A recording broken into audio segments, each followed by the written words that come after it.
Oh, when the saints I'm back, everybody. go marching in. Oh, when the saints go marching in. Oh, Lord, I want to be in the number. When the saints go marching in.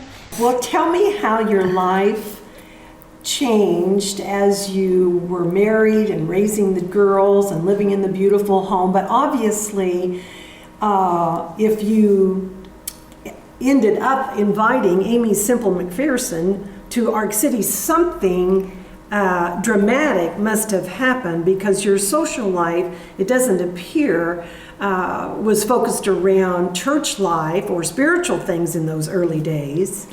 Well, no, it wasn't. We were totally distracted with going on cruises, buying things, buying We spent a cars. lot of money.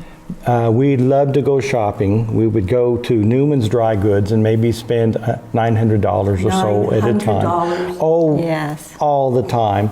And we You bought know, a lot with three of things. girls. Well, still, $900 in the early 1900s was a substantial. Now, I do know about spending money, and I do know about traveling, and it takes up a lot of time and a lot of does. energy, but you know, when you get home, you're still with yourself.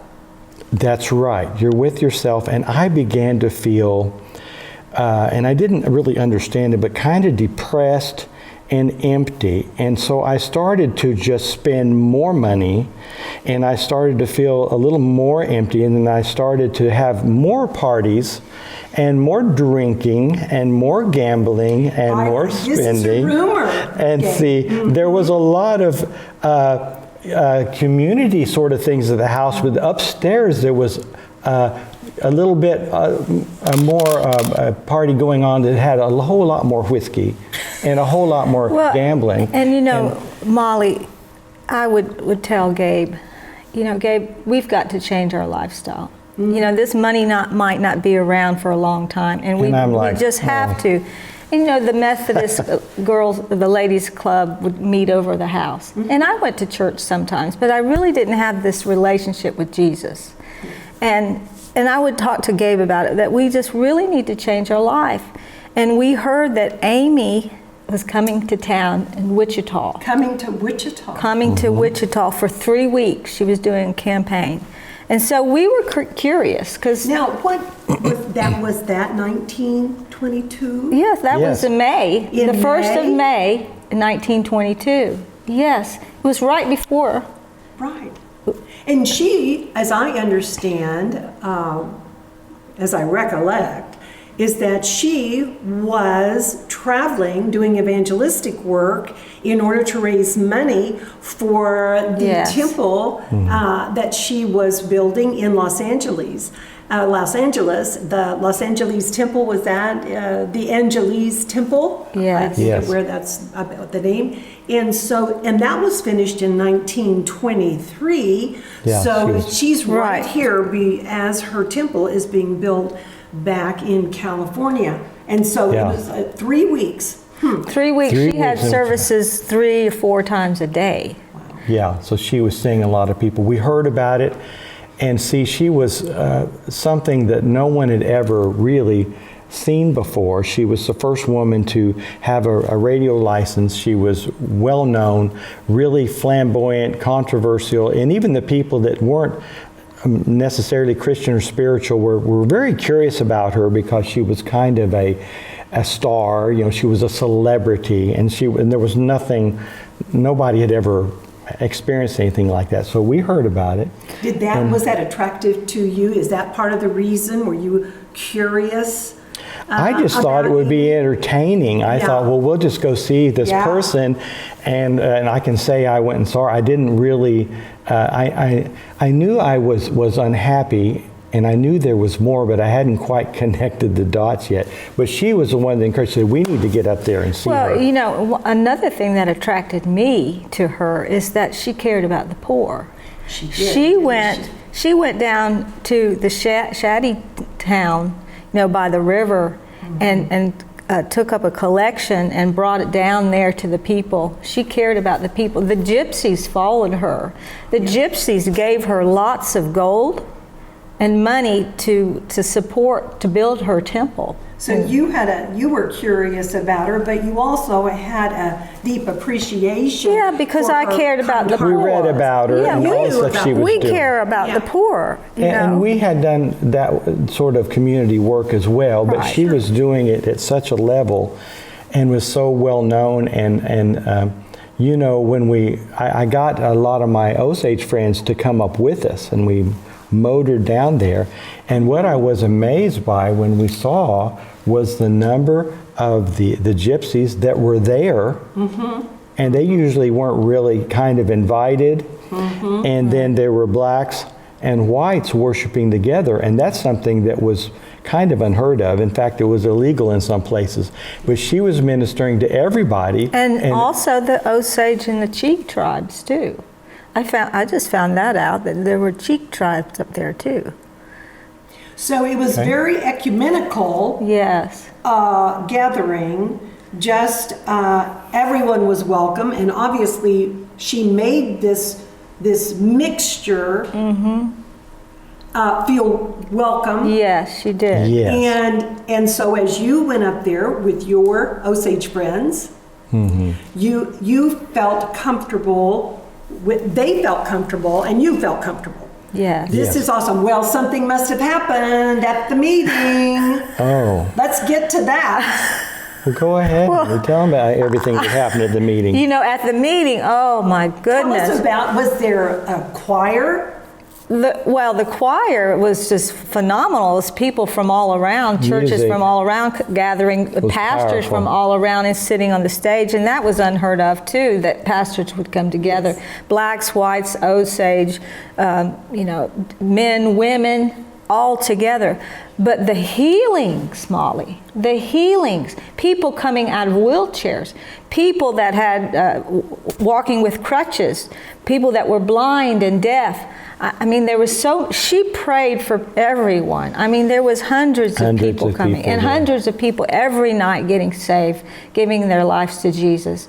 It was just, we'd never seen anything like that before in our Well, I life. just want to have an interjection here, and that is some of those people that experienced the healing power of God are going to be at our gathering. Yes. And perhaps perhaps we could even interview, you know, this is Molly's interview. And so if you would give me permission, I would love to interview some of the people that are actually healed. So We that's a wanna little bring them in. advertisement. Stay tuned here Yep. because stuff is happening and we're going to talk about it.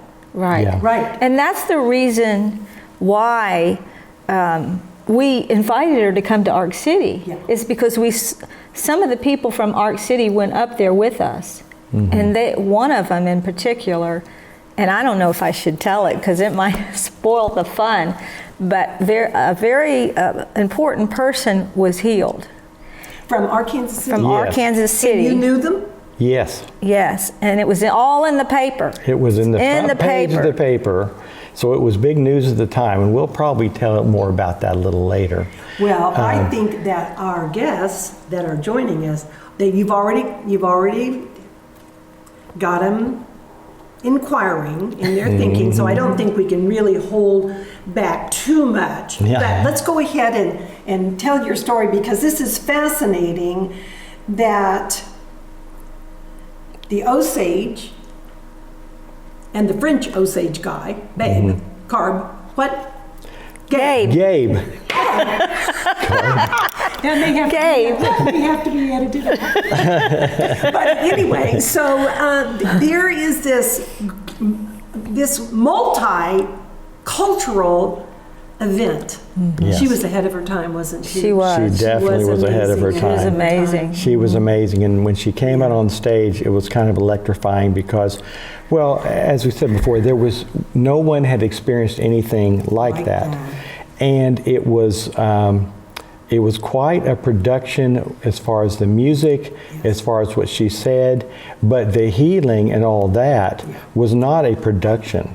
It was completely real Yes. and very powerful. So we just walked away kind of in a daze. Yeah, she made the Bible come alive. Yeah. I mean, with her illustrated sermons, she made the Bible come alive. And she was a dynamic preacher. And she was a woman. And she was a And woman. she's a beautiful woman, you know? And so that attracted people. But the message itself was what really touched the heart of people. So did you connect Yes. with the message? Yes, we did. We sure did. Did you? She did taught, you know what she taught on? Samson and Delilah, when we heard Samson and Delilah, the story. The story of Yeah. Samson and Delilah. Yeah. Yeah. Well, that's profound. So It is did you profound. just go one night, or how many times did you go? We just got to go one night towards the end of her campaign. Yes. And we were so affected, you know, I had been distracted by all this this affluence and all this business and stuff, which in and of itself is not bad at all, unless that's the focus of your life. And it's real easy for us, wherever we are on the scale, to get distracted with our lives. And I most certainly was.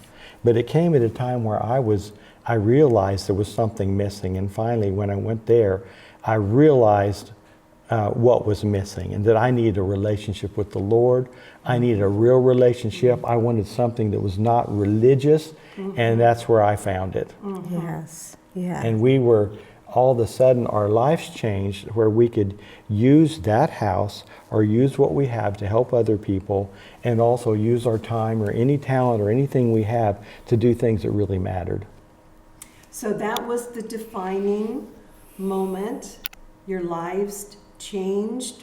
You were, I don't know, I think converted was probably a well-used term then.